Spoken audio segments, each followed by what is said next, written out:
Guys, Kuya Cartel Blaster here. Review ulit tayo ng unboxing na itong WE natin na gas blowback na airsoft. Itong ating PP26 po na made in Taiwan ng WE. Okay, so ulitin ko lang, lahat pa ng WE natin nakabox lang po yan. Okay, so PP26 with rail po yung nandito sa atin ngayon. So upon unboxing, natanggal ko na kasi yung owner's manual. So yung owner's manual niya is ito na, nasa gilid na siya. Okay, so dyan yung mga steps and guide, syempre basahin nyo na lang din to. Okay, so ngayon ito yung ating PP26 na made in Taiwan po. Okay, so upon out of the box na ito is yung FPS is nasa 300 to 330 po. Okay, 300 to 330 FPS nito. Full metal unit po, as you can see. Ayan, napakaganda. May sights din po siya.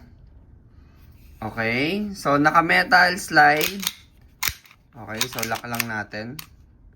Yan, so may mga langis-langis pa. Metal barrel, metal slide. Yung lower frame niya for accessories din, for attachment is metal na rin po. Naka-metal trigger. Ayan, ito yung rails niya for flashlight or laser. Okay, usual made in Taiwan. So baka makikurious kayo bakit dalawa dito, alin ba dito yung slide stop. Okay, ang slide stop po dito is ito. Okay, so ayan po yan. Okay, so pag may magazine naman po yan, automatic yan, maglalak po yan. Okay, so slide down nyo lang, release magazine. Ayan, so sa magazine naman, pag-usapan natin, yung rounds nito is 24 plus 1 po. So 25 rounds yung kasya dito. So double stock yung sa magazine niya. Okay, so full metal din yung magazine niya.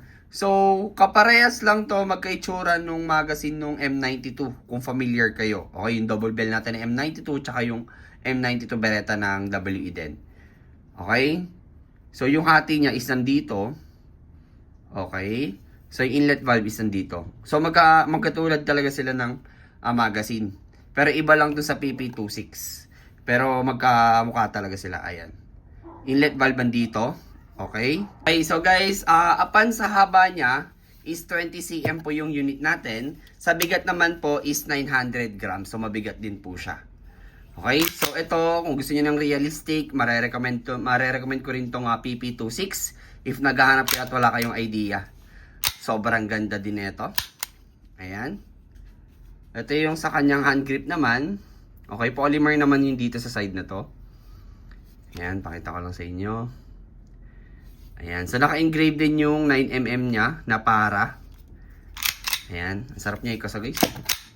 Malalaman mong masarap talagang unit ikasa eh. Ayan, no? Ayan, so pagkasalpak, kasa. Ayan, so ito naman, purpose na ito, di ko sure bakit para saan to. Ito gumagalaw kasi siya eh. Ayan, no?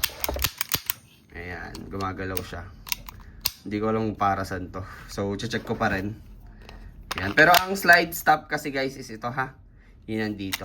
Ito, meron tayo na itong price saka picture din nito sa ating Google Drive. If naghahanap kayo. Andun yung mga prices natin ng airsoft toy. Ayan, so ito, naka-sale naman to. Full package na rin siya, tsaka full set. Okay. Ayan po siya.